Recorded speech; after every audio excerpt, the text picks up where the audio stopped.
रविवारी सकाळी 10 वाजताच्या सुमारास बोरगाव धर्माडे गावाजवळ राष्ट्रीय महामार्गावर एक भयानक अपघात घडलाय। MH14 CS 9161 क्रमांकाच्या कारने कुल्फी विकणाऱ्या सायकल स्वाराला जोरदार धडक दिली आहे आणि फरफटत रस्त्याच्या कडेला असलेल्या संभाजीनगरातील नागरी वस्तीत जाऊन पलटली। सुदैवाने एका महिलेने आपल्या मुलाला वेळेत बाजूला घेतल्याने मोठा अनर्थ टळला। मात्र कारने पेट घेतल्याने नागरिकांमध्ये प्रचंड भीतीचे वातावरण निर्माण झाले। सायकल स्वार गंभीर जखमी असून त्याला तातडीने जिल्हा सामान्य रुग्णालयात दाखल करण्यात आले आहे।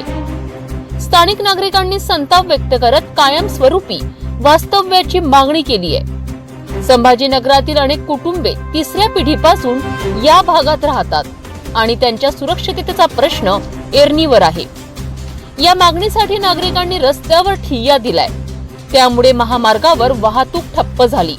नांदगावपेठ पोलीस आणि तहसीलदारांसह अनेक अधिकाऱ्यांनी घटनास्थळी धाव घेतली।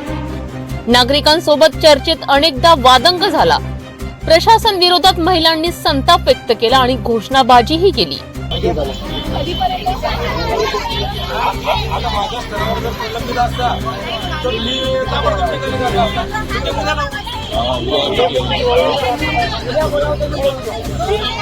सोमवारी मंगळवारी सोडून बुधवारी आपण मीटिंग घेतो सर्वजण समोर कलेक्टर सोबत बोलायला लागतं। कलेक्टर साहेब आहे आहे त्याच्यासोबत बोलल्यानंतर आपल्याला तारीख पण 2-3 दिवसात युवा स्वाभिमान संघटनेचे सुनील राणा यांनी नागरिकांना समजवताना कायमस्वरूपी जागेचा प्रश्न सोडवण्यासाठी बुधवारपर्यंतचा अल्टिमेटम दिला आहे, अन्यथा गुरुवारी पुन्हा रास्ता रोको आंदोलन होणार असल्याचा इशाराही देण्यात आलाय। अमरावती नागपूर राष्ट्रीय महामार्गावर सकाळच्या दरम्यान भीषण घटना घडली। आपण ते दाखवलेलं आहे बोरगाव धर्माडे या गावाच्या नजीक असलेल्या उड्डाण पुलावर संभाजीनगर म्हणतात। आपण पाहू शकता एक सायकल आहे, तर ज्या सायकलवर एक कुल्फी विकणाऱ्या इसम जात असताना त्याला अचानक कारने धडक दिली आणि भीषण अपघात घडल्यानंतर त्याला धडक दिल्यानंतर पुन्हा कार याच दिशेने बाजूला असलेल्या उड्डाणपुलाच्या उतारावर कार पलटली आणि कारने पेट घेतलाय बाजूनच। आणि संपूर्ण ह्या एरियामध्ये परिसरामध्ये काही 30 ते 40 नागरिकांची वस्ती आहे। राष्ट्रीय उड्डाणपुलाचा हा मार्ग आणि उड्डाणपुलाच्या मार्गावर असलेल्या या उतारावर भीषण अपघात घडलाय।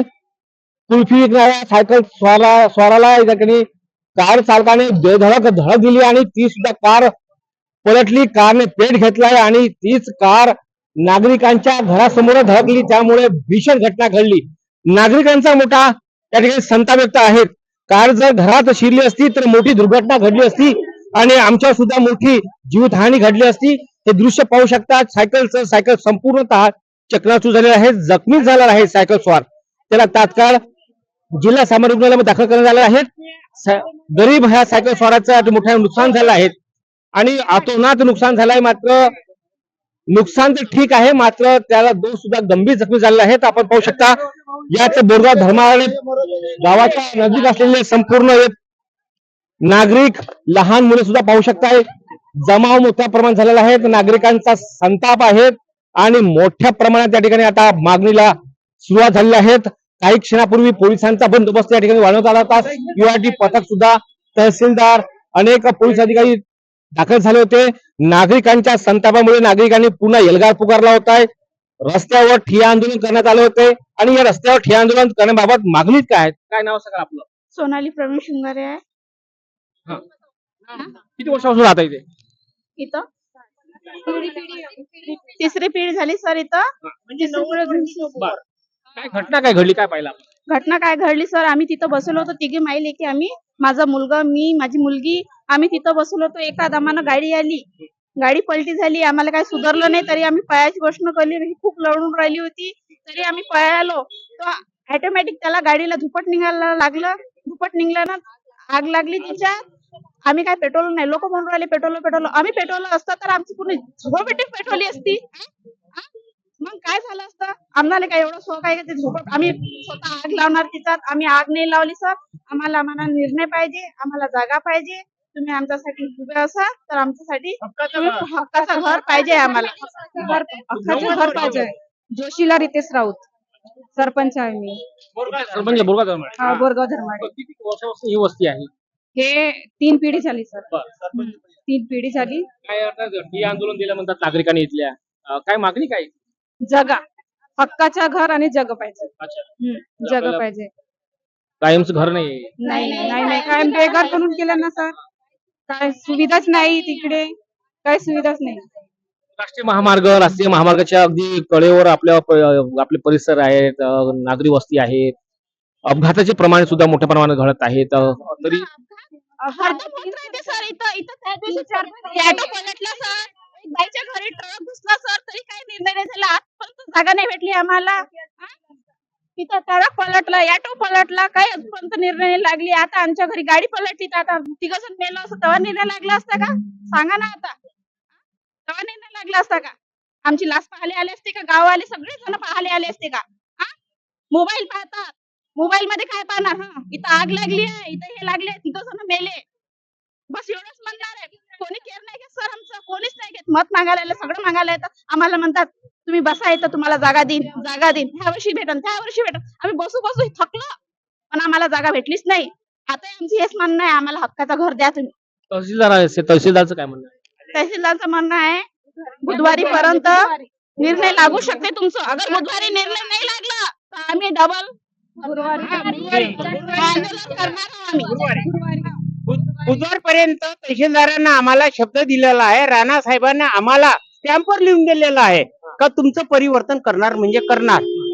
राणा साहेब जेव्हा निवडणूक होती तेव्हा वेळेस आलेले होते इथं, मत आम्ही सगळीना तेले दिले, ते निवडूनही आले, पण त्यानं त्याच्यात शब्द पाळला नाही. पाळला नाही. पाळल्याच्या नंतरही आता एवढ्या घटना होत असन, कोणाचे लेकर आहे, बाया आहे, हे आहे, आग लागते, हे लागते, याचा परिपूर्ण एक म्हणजे असा विचार करून गेले हक्काचे घर देण्यात यावं, गोरगरिबाची सोय करू. हक्काचे घर देण्याबाबत काही गावाचं अर्ध्याचं मत आहे का जागा द्या, अर्ध्या लोकांचं मत आहे जागा नका देऊ. मग हे विटंबनाही बंद करा.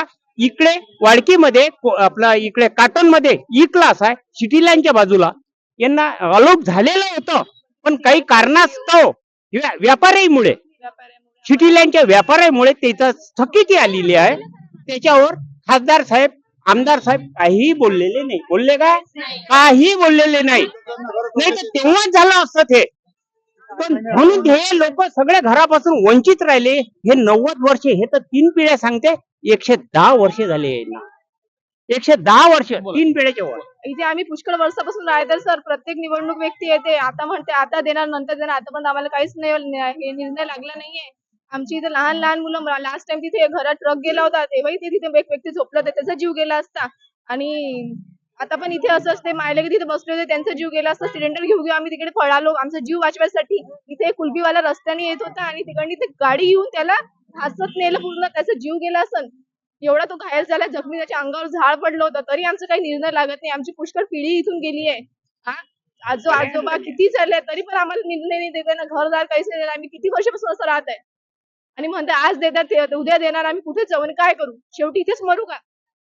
पण याच्यानंतर आम्ही बुधवारपर्यंत त्यांची वाट पाहणार आहे. पाहते आम्ही. तहसील साहेब, जर आम्हाला तहसीलदार बुधवारी साहेब काहीच आलते, निर्णय- एडीओ पण साहेब आलते, कलेक्टरचा आदेश आलेला आहे.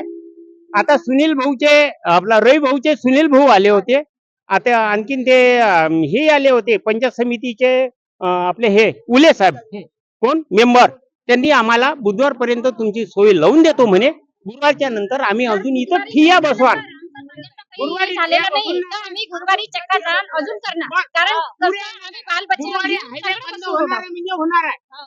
कारण कोणालाच हे करू देणार नाही आम्ही, ना गाडी जाऊ देणार नाही, काही जाऊ काहीच देणार. नाही. आम्ही गुरुवारी. सगळे लेकरं घेऊन बसू रोडावर. गुरुवारी आज ह्याच हे झाला, हादसा झाला असता, रात्री झाला असता तर ही पूर्ण झोपडी मेली असती पूर्ण, कोणी दिसलं.